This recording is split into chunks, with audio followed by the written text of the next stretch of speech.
If the 2026 NFL Draft were today, Arizona State star Jordyn Tyson would be a first-round lock and wide receiver one.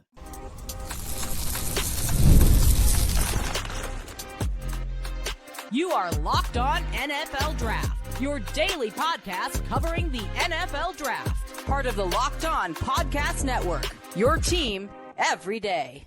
Welcome back to the Locked On NFL Draft Podcast, your daily podcast. Cover your favorite draft prospects, part of the Locked On Podcast Network, your team every day. I'm your boy, Damian Parson. I am an offensive NFL draft analyst with Bleacher Report. That's my guy, Sanchez. He's the director of scouting with the Draft Network and 2019 national champion with the LSU Tigers. And as always, thank you for making Locked On NFL Draft your first listen today and every day. Shout out for being our every dayers. Guys, the summer scouting notebook is back open, and we're starting with some big name wide receivers in the college football landscape. Jordyn Tyson from Arizona State. Is he wide receiver one? We'll talk about that. And Antonio Williams from Clemson is a guy that you must know about, as well as Carnell Tate. For me, it looks like he's going to keep that run of Ohio State wide receivers going as we get closer to the 2026 NFL Draft next year. But let's start with Jordyn Tyson. Keith, if the 2026 NFL Draft were today, Jordyn Tyson would be my wide receiver one. He would be a first round pick for me. I think we talked about him before a little bit in just in a brief stint, but you go back to that game against Texas. If he plays in that game, as close as that game was without him, they win that game, in my opinion. Jordyn Tyson for Arizona State, listed at 6'1", 195 pounds. He's coming off a year, 113 targets, 75 receptions, 1,098 yards receiving, averaged almost 15 yards per reception with 10 receiving touchdowns. And some of the things I jotted down when I watched him, Keith: crisp route running, short area quickness, good athletic ability, ball tracking, leaping ability, and ball skills to high point and attack the ball at its highest point. He makes plays after the catch, and he has good play strength. I think this is a guy also, he's alignment versatile because he moves. They play him at every single wide receiver spot. He plays the X, the F, the Z. It doesn't really matter where, whatever they want, whenever they need to create mismatches and give Sam Levitt some good throwing opportunities, they move Jordyn Tyson around. And I will say that tandem, Sam Levitt and Jordyn Tyson, might be the best quarterback wide receiver returning duo in college football this year. I think these guys are going to put up numbers in year two. Like, they're not going to sneak up on anybody. Everybody knows that they're on the way, that they're coming back, that they're here. They have so much trust. Like, there's passes where Levitt just kind of tosses it up to Tyson. He knows Tyson's going to go out there and compete for the ball. He can win against one-on-one. He can beat zone coverage. The burst after the catch, the speed he plays with, the pacing of his routes, the guy that he plays very well in terms of being able to win one-on-one. I love guys like that because whenever you get to the league, you got to win one-on-one at some point. Can't trust it. You can't expect the scheme to get you open every single rep. You got to be able to win it. He does that, man. Because I think he's got a very clear path right now to being wide receiver one for the 2026 NFL Draft through summer scouting for us. Yeah, when I watched him, DP, most of the highlight things you said, I definitely 100% agree with, right? As far as the ball tracking, the run after the catch ability, very sturdy guy, right? Like, I think you can say that with the ball in his hands, he turns into a running back, right? And I have to say this name. I don't want to push the meter this far, but if I have to say the light version, I thought of Ja'Marr Chase, and I thought of the ability. I did too, but I wasn't bold enough to say it. But I thought it. I was not bold enough to say it. But I'm gonna say it, baby. Listen, you like, put a DP mic in tripping. front of me. People say DP tripping, but our old saying was Mike is hot, so it's time to talk some football. So hey, look, the mic hot, I'm gonna say it. Listen, and I'm saying the very light version of that, right? And I'm not gonna automatically throw him in the, you're talking about on track to be one of the greatest wide receivers in NFL history. I don't want to do that to Jordyn Tyson. But when you look at the body profile, they're very similar. I think Ja'Marr Chase was almost the same thing, 6'1", Mm-hmm. 200 pounds, right? And then Yeah. even with the separation ability, because I know Jamar coming out, there were questions about that, right? Like as far as like how much can he separate, but with some of these guys, they just track the ball so well, and they're such bullies in the air, and you're seeing that translate with Jamar Chase. I see some of the same things with Jordyn Tyson. Now, why do we have trepidation, DP? Is because it's Arizona State, right? And we've had a receiver come out of Arizona State that we've all liked, but then also just it being Arizona State, and it's not one of we've had the. one come out that we didn't like, as well, a couple years ago, N'Keal Harry. So, people gonna helmet scout, Keith. They're gonna helmet scout. They're gonna try to figure out, where do I put Tyson? Is it Brandon Ayuk or is it N'Keal Harry? And it's like, let's not do that to him. You know what I mean? 100%. And it's just not, and also Arizona State is not one of those traditional power that we're used to producing wide receiver ones, whether that be Alabama, Ohio State, or LSU, right? And so I think that when you want to be that aggressive on Jordyn Tyson, you kind of have a cause for pause. But I like everything he could be, DP. And I think because of the size, you're talking about a clear path for him to be a wide receiver one. Now, why is he in a really good situation to where I feel comfortable with him finishing? Like, let's say if he doesn't finish wide receiver one, but in the top 3 or 4, is because what you said at the very beginning, Sam Levitt. And he has a repetitive situation, right? Like that continuity transitioning from one year to another, I think is going to matter. And we're seeing this more and more with prospects. How many of these guys, and I know what on tomorrow's show, we're going to talk about, was it the wide receiver from Georgia Tech, right? And I believe he transferred to Auburn, right? And see how that's going to affect his numbers. But how many of these wide receivers and quarterbacks are transferring?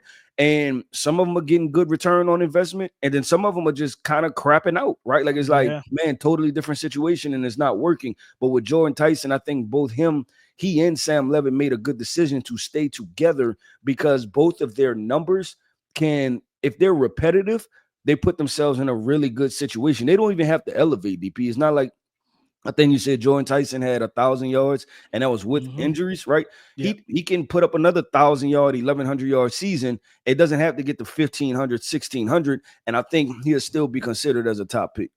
Absolutely. And it's crazy because for those who just a little backstory on him, he started his career out at Colorado. He was there prior to Shador and Coach Prime arriving. He was there in 2022, and then he transferred as they came in. I know, and you almost, when I read the bio, I was like, man, I wish you would have stayed just to see. Same thing. What do you think? Him and Travis Hunter and the rest of those, Jimmy Horn, LaJohntay Wester, and it's just like, all you need is the offensive line to give Shador 3 seconds. Give him 3.5, and with those weapons, and the crazy thing about it, Keith, if Jordyn Tyson's there, is there a chance that we might see Travis Hunter play more corner than wide receiver? Because then you have a guy that could be wide receiver one and don't need Travis Hunter.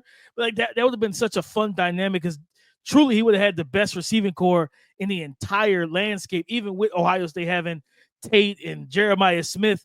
But even after those two guys and then Emeka Egbuka, like they went 4 or 5 deep if you kept Jordyn Tyson at Colorado with Shador Sanders. So when I saw that, I was like, man, what could it have looked like to have Jordyn Tyson being coached up by Coach Prime?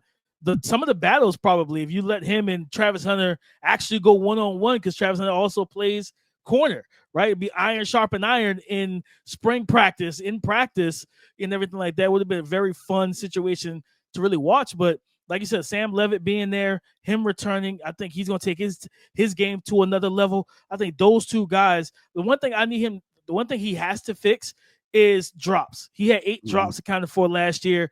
He dropped the ball more so early in the season, like down the backstretch, like just rattle off some numbers since week 8 on down. Because before week 8, he only had like one 100-yard game against Texas State. Week 8 against Cincinnati, 6 for 108. Oklahoma State, 8 for 81. UCF, 7 for 99. Kansas State, 12 for 173. BYU, 9, 125. And then Arizona, 8 for 143. And I think Arizona's top corner, I think Tacario Davis had some issues trying to cover him in that game as well. I think this young man, like I said, Jamar Chase light, 100%, Keith. I'm on that same thing. I actually wrote it down. I was just like, man, am I going to say this on the pod? You know, I was like, probably not. I was like, I'm probably not gonna do it because people are gonna think I'm nuts. But listen, there's parallels, guys. There's parallels. There's similarities between the two. And we'll continue to get to it, right? And we may come across other comps too. I think that was just the more. It was the easiest one. I mean, it was the one that stood out the most. Yeah, it did. But DP, let's keep this thing going, man. We are going to your neck of the woods, right? We're going to South Carolina. We're talking about Clemson wide receiver Antonio Williams. And if you've been with us for the past few years, we've been talking about this young man since he was a freshman. I think this might have been the DJ Uiagalelei days where it was like, throw the ball to this guy, right? He's electric. He's a playmaker. So he's draft eligible, finally draft eligible. We're going to talk about Antonio Williams, wide receiver from Clemson, coming up next. Have you ever checked your bank account and wonder where did all my money go? Between dining out, online shopping, and entertainment, it's easy to lose track. That's where Monarch Money comes in, your personal CFO, giving you full visibility and control over your finances.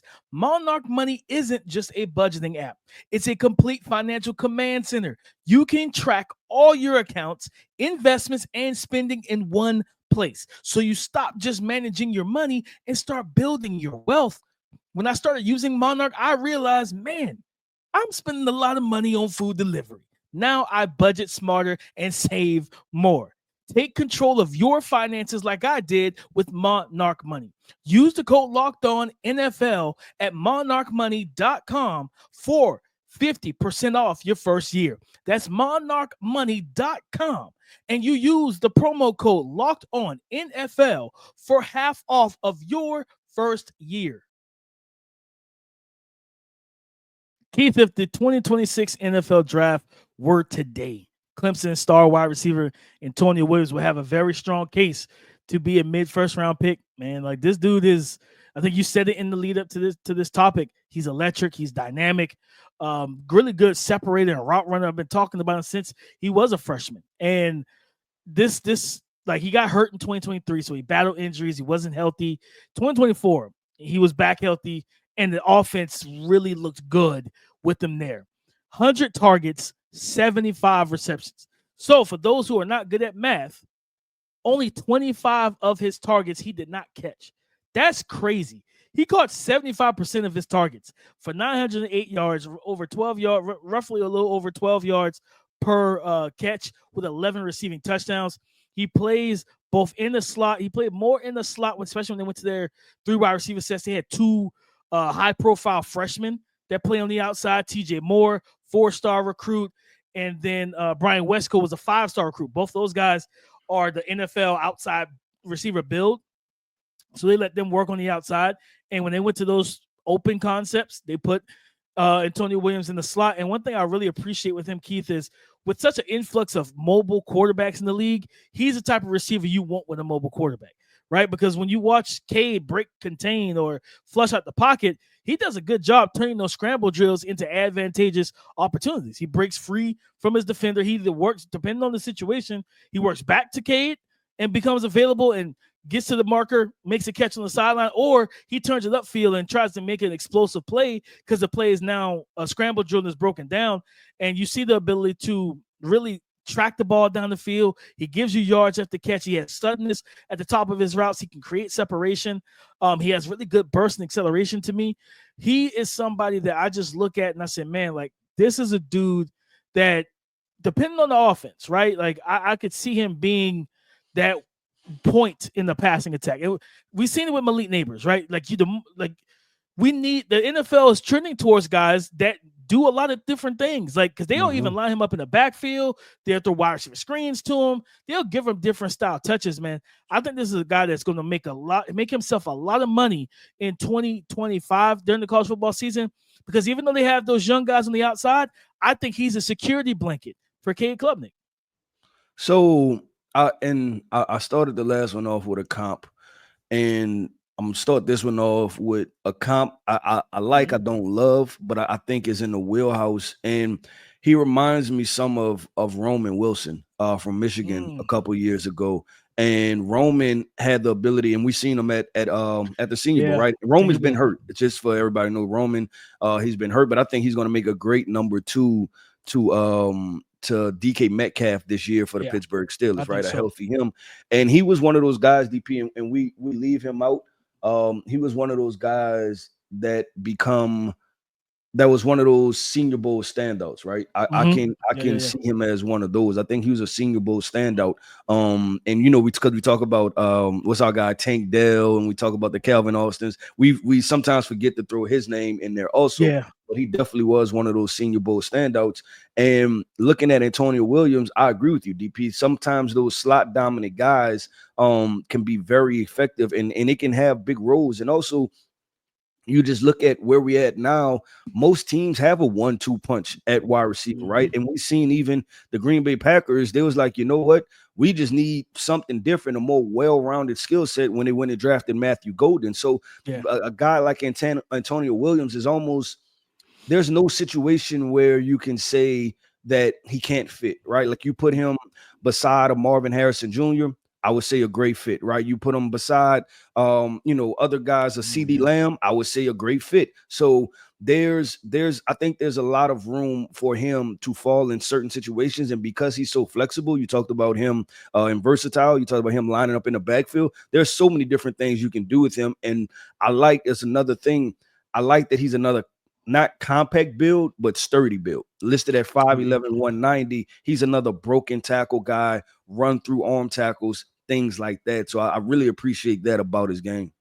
Yeah, I mean, and that's really where he, like, you really like see him kind of flourish, is out in space once he gets the ability. Like I said, he wins. Really good route runner, and his ability to set guys up, especially playing off cover, off man. He runs the speed outs well, the blades out. He sells route. He's a really good route salesman. And I think that's probably, for me, when you talk about wide receiver, that's a big part of the process when I'm watching. It's like, okay, yeah, if you're running like Jaden Higgins, like people had Jaden Higgins from this past draft as a really good route runner. Then you watch him, and when you expand the route tree, you see the rotational rigidness. You're like, okay, if we keep it to a certain amount of routes, like the ones you specialize, you look like a really good route runner. But to me, it's all about the salesmanship with the stems and different things like that. If you're supposed to run an inside breaking route, and that guy's playing 4 yards off and he's got inside leverage, you got to be able to stem that thing outside, make him open that outside hip, and then break back across his face. Like sometimes you're not going to be able to just immediately break inside. How do you stem your routes? And he does a good job of that, be able to create opportunities for double moves, right? Because you think about dealing with some of these corners, like you think about, I don't think he's in the league right now anymore, but Marcus Peters, when he was with the Raiders and, with the Rams and stuff. And, you got a guy like that who, if he's playing off, he's flat-footed, he's squatting, he's reading, he's trying to break on that out route. So you could sell that speed out or that out route period. Now he breaks down really aggressive, and then that opens up the double move, the out and up, the sluggos, things of that nature, man. And I think he does a good job of that. He has some drops a little bit as well. Just a little some double catches and everything. I think some of that is tied to like Cade. Because one thing with Cade, like he's still a little erratic with his ball placement. It's not always as precise as you want it to be. I think that's where we talked about Cade a couple of weeks ago. I think that's where he could take that next step. So if Antonio starts to like really hone in and like cut those drops down from 7 to 8 to 3, 4, or 2 to 3, that's going to help him out. Because again, only 25 of his 100 targets weren't caught last year. That's an insane to see a catch percentage of 75% for a receiver. It's kind of crazy to me. Like it's because you don't see that, especially with such a volume nowadays. You don't see that really like that, Keith. Like all these guys, like you don't see them like catching that many of their targets. Yeah, and I think some people will say, well, yeah, but that's because he's a smoke screen, bubble screen guy at Clemson. But that's to our point too, in the usage of how you can use him, right? Like that matters. That you can say you can walk into any given week on game planning and say that we're going to get Antonio Williams 10 touches. And it's because we know that we can put him in advantageous situations, first of all. And then secondly, we can align him anywhere to get him the football easily, right? Like he's not a limited guy as far as position. There's nowhere that he can't go and be effective as a football player. But DP, it's time to go up north, man. We are going to those Ohio State Buckeyes, the reigning national champions. Yes, DP said at the beginning, they have another wide receiver, right? Outside of Jeremiah Smith, guy who's draft eligible, Mr. Carnell Tate. Coming up next, we're going to talk about Ohio State wide receiver Carnell Tate.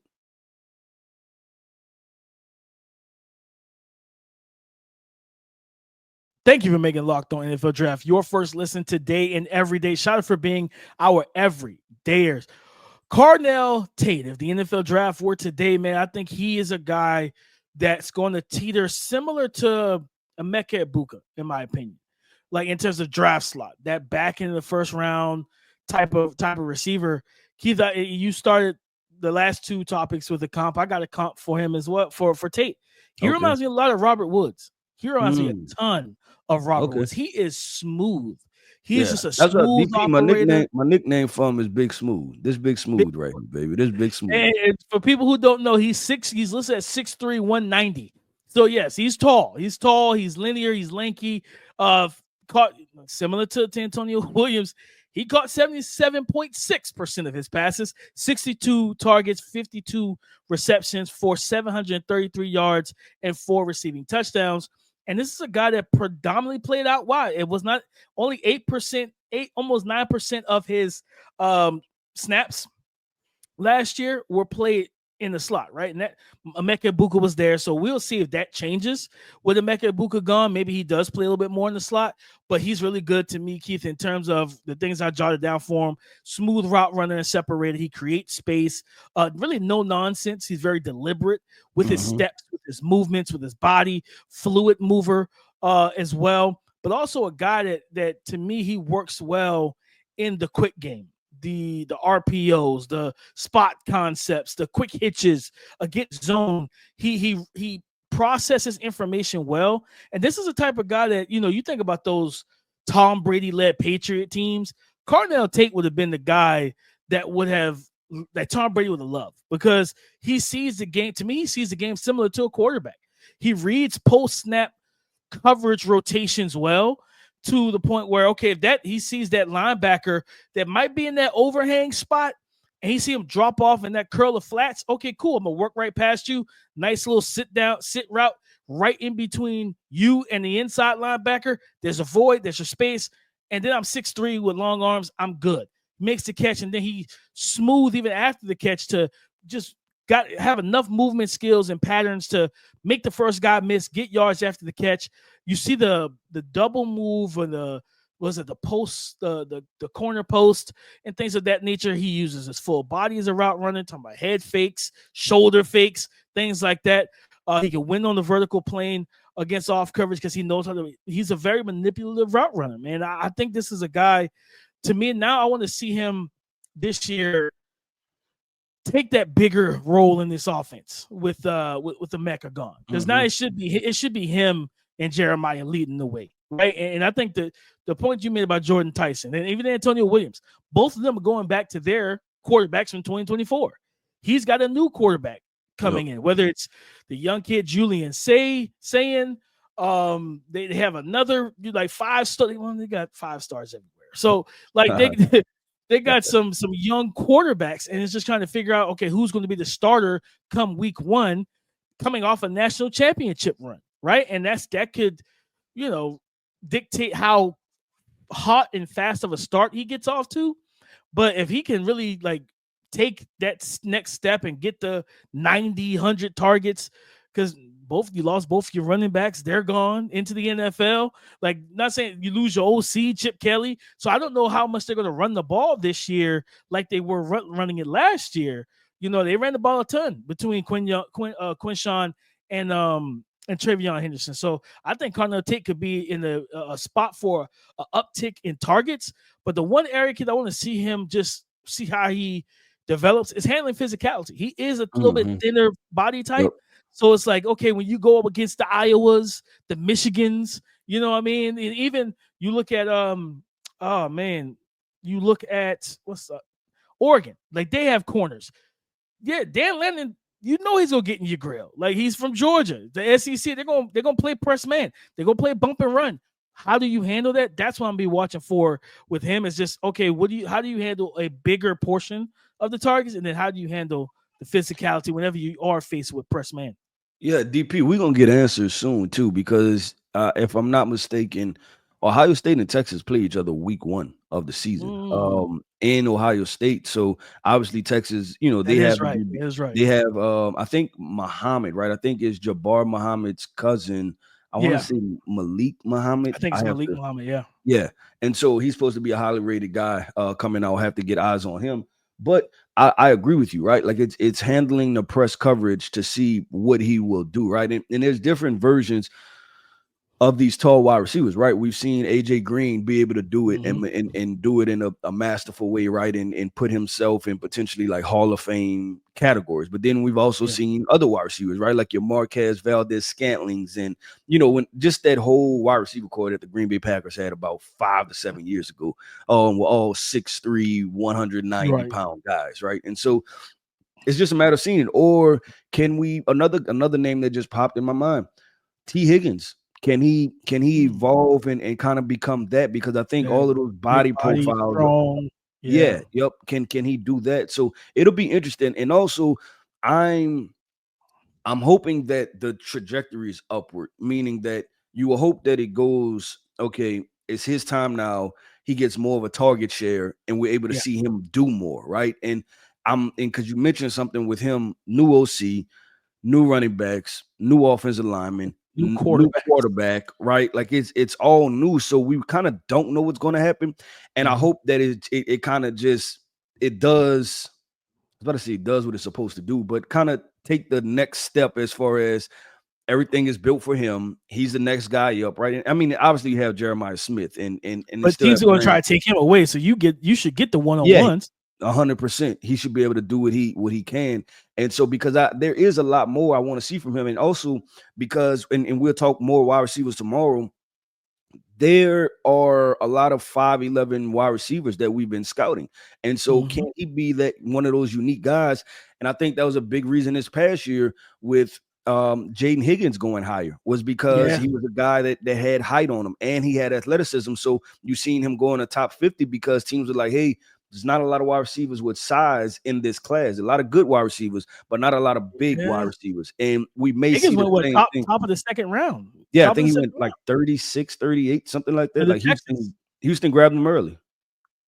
And to be honest with you, if you ask me who's the better receiver, it's Carnell Tate. Like I feel like I can run the full route tree with Carnell. Like I don't see rotational rigidness and stiffness with him. This is a guy I think that can beat zone, can beat man, can beat one-on-one. Like, but like we're talking about, like it's crazy because everything we just laid out, like all the newness to this offense, you don't get that cupcake to really get settled. You get Texas week 1, and it is at home. And I saw because I do remember seeing all the talk on social media. Ohio State was trying to get this game moved to a night game.